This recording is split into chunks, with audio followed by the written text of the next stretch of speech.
S'il y a bien un terrain d'entente sur lequel on peut retrouver la société et la religion, c'est bien celui de la façon dont elle juge certaines émotions, surtout quand elle les juge négativement.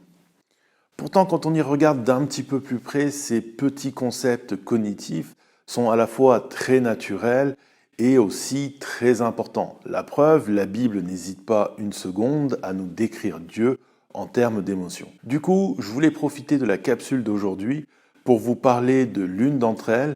C'est peut-être pas celle qui est vue le plus négativement, mais elle n'a pas toujours très bonne presse, à savoir la peur.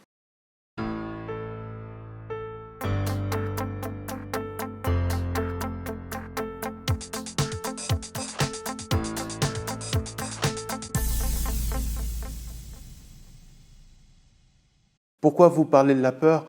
En fait, c'est assez simple.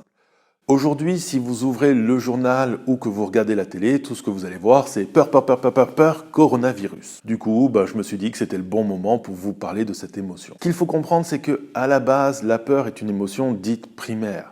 Ce qui veut dire qu'elle va faire partie des premières émotions que va vivre un enfant. Mais aussi qu'elle est inscrite dans le génome de l'être humain depuis sa création. La question qu'on doit maintenant se poser, c'est quelle est sa fonction?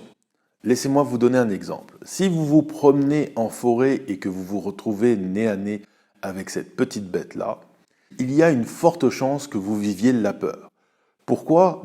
Tout simplement parce que cette dernière est en train de vous dire « ours égale danger ». Sérieusement, tu as vu les crocs et les griffes de cette bête-là?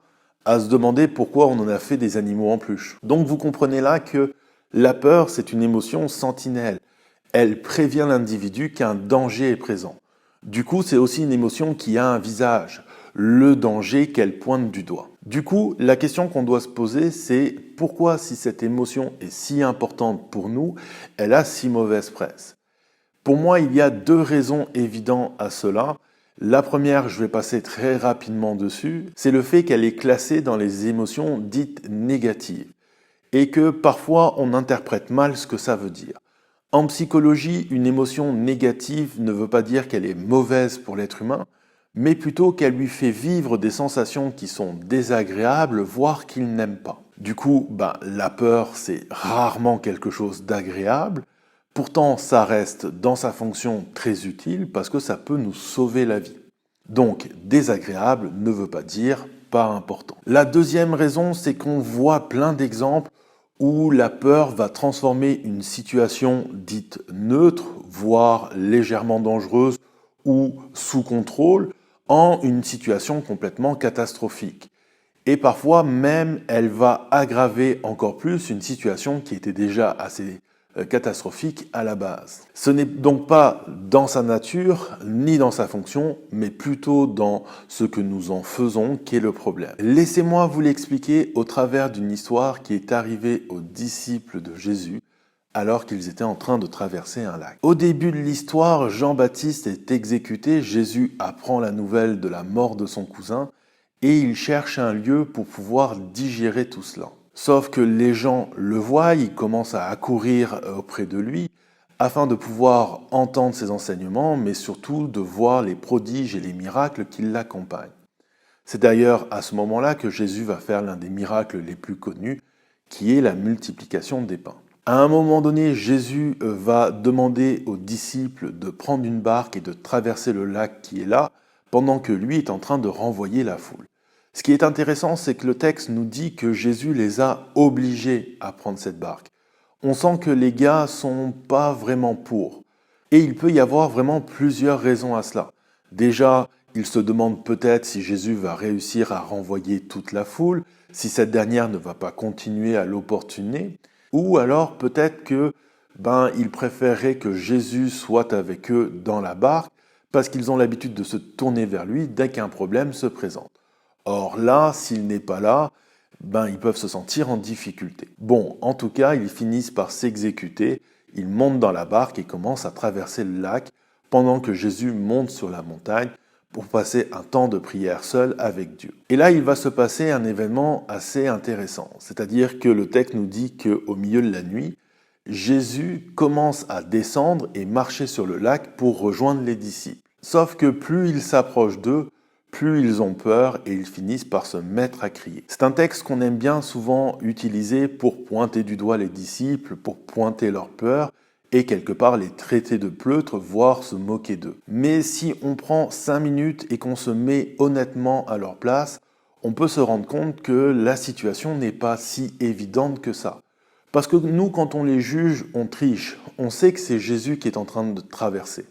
Mais eux, ce qu'ils voient, c'est tout simplement la difficulté dans laquelle ils sont. Tout d'abord, alors qu'ils étaient en train de ramer et que la nuit commence à tomber, un vent se lève, un vent contraire, qui leur amène des vagues qui viennent se fracasser sur la coque du bateau. Donc, les gars sont en train de pagayer, la barque est ballottée dans tous les sens, et plus il y a de vent, plus il y a de vagues, plus ils se fatiguent.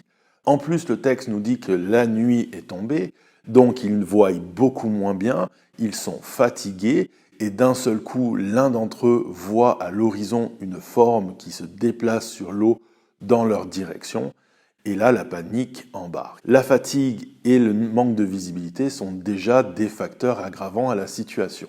Non, parce que très honnêtement, est-ce que vous connaissez beaucoup de choses qui se déplacent sur un lac en marchant ?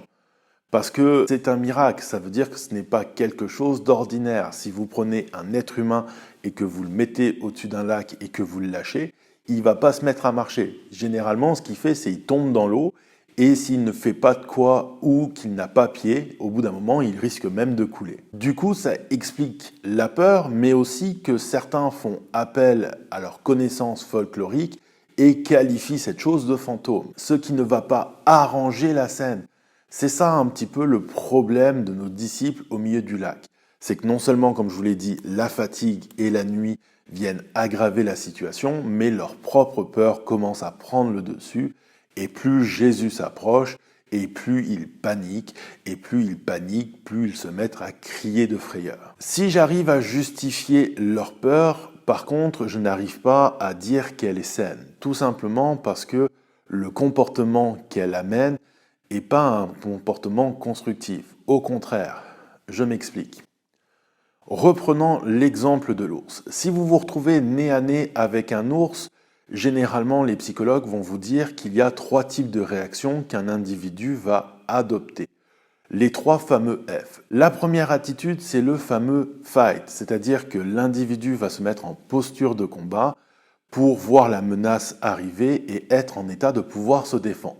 Sauf que techniquement, chercher à se battre avec un ours, c'est peut-être pas l'option la plus optimale. La deuxième attitude, c'est le fameux freeze, ou ce que moi j'appelle la stratégie façon Jurassic Park.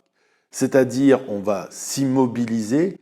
En s'immobilisant, on est en train de dire qu'on n'est pas un danger, ou alors on espère que la bébête ne nous voie pas. Ça se discute. Enfin, le dernier F, c'est le fameux fly.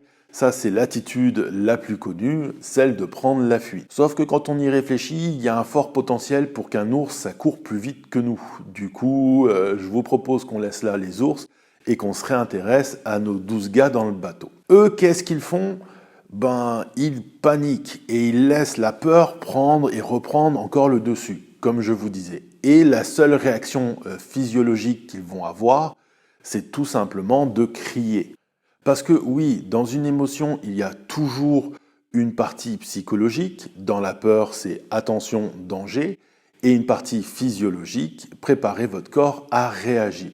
Or là, la seule réaction qui est obtenue, ce sont des cris. Et des cris face à un danger, c'est rarement une attitude positive. Peut-être que ça va faire peur au danger qui va partir, ça se discute. Généralement, ça a plutôt tendance à l'attirer. Et c'est en ça que le fait qu'ils aient laissé la peur les dominer peut être potentiellement pour eux très dangereux. Surtout qu'à ce moment-là, ils ne s'occupent plus du bateau et des vagues qui continuent à se fracasser dessus. Ça va prendre Jésus qui va chercher à les rassurer en leur disant justement « Rassurez-vous, ce n'est que moi ». À ce moment-là, c'est très intéressant parce que la tension descend d'un cran. Elle n'est pas complètement descendue et ça, on le voit dans la réaction du disciple qui est le plus proactif des 12, à savoir Pierre. Parce que lui, dès qu'il entend Jésus, il va lui répondre « Seigneur, si c'est toi, ordonne que je vienne à toi en marchant sur les eaux. » Et le « Seigneur, si c'est toi » montre que la tension est redescendue, mais pas complètement, elle est encore là. Du coup, Jésus a une attitude admirable, puisque ce qu'il va dire à Pierre pour enlever justement tout doute et toute crainte, c'est « viens ».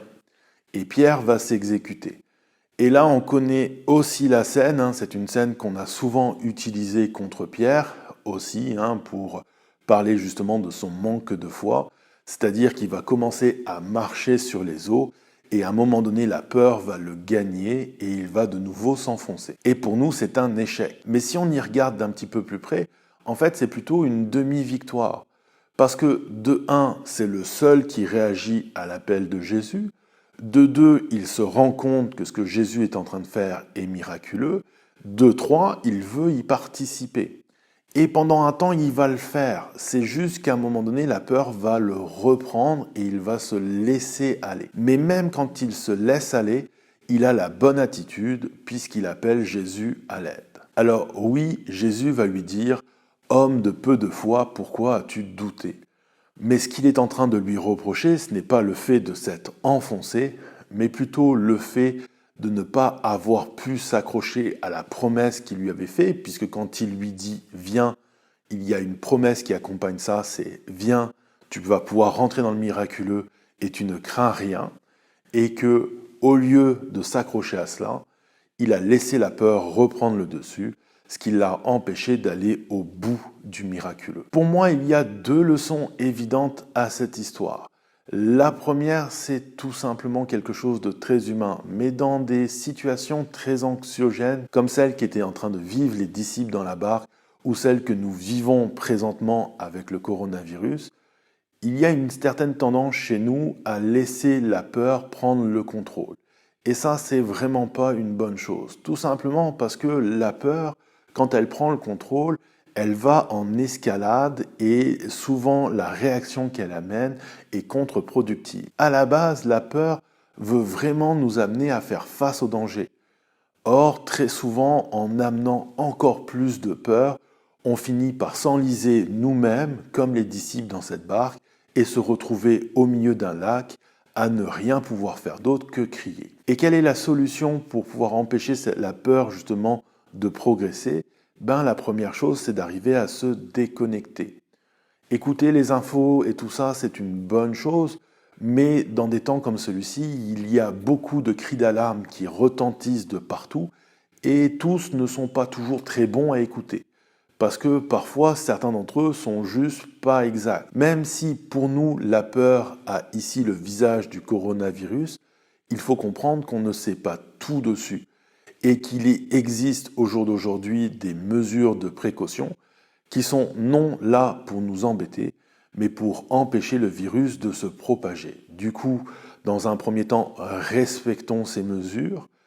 Si elles sont trop dures, très honnêtement, on les jugera une fois que la crise sera passée, et tenons-nous loin des gens qui propagent juste la peur en criant aux fantômes, alors que potentiellement la situation n'est pas si catastrophique que ça. La deuxième leçon, elle découle un petit peu de celle-ci. Justement, dans cette déconnexion, il faut qu'on soit capable de se recentrer sur les promesses de Dieu. La Bible contient tout un ensemble de promesses et nous pouvons justement profiter de ce temps pour s'y replonger dedans. Parce que cet appel que Jésus a fait à Pierre en l'invitant à sortir de la barque, il nous le fait à nous aussi au jour d'aujourd'hui en nous invitant à sortir de notre peur et à venir dans le miraculeux avec lui. Ce vient, il est aussi pour nous maintenant. Et dans cette situation-là, apprenons à lui faire confiance. Et si nous n'y arrivons pas, il faut comprendre que ce n'est pas grave, on peut toujours appeler Dieu et Jésus à l'aide, et même appeler les gens qui sont proches de nous, comme je le disais dans la précédente capsule, eux aussi peuvent faire partie de la solution. Voilà, c'est tout ce que je voulais partager avec vous aujourd'hui sur cette émotion. On se retrouve pour une prochaine capsule et je vous souhaite une bonne continuité.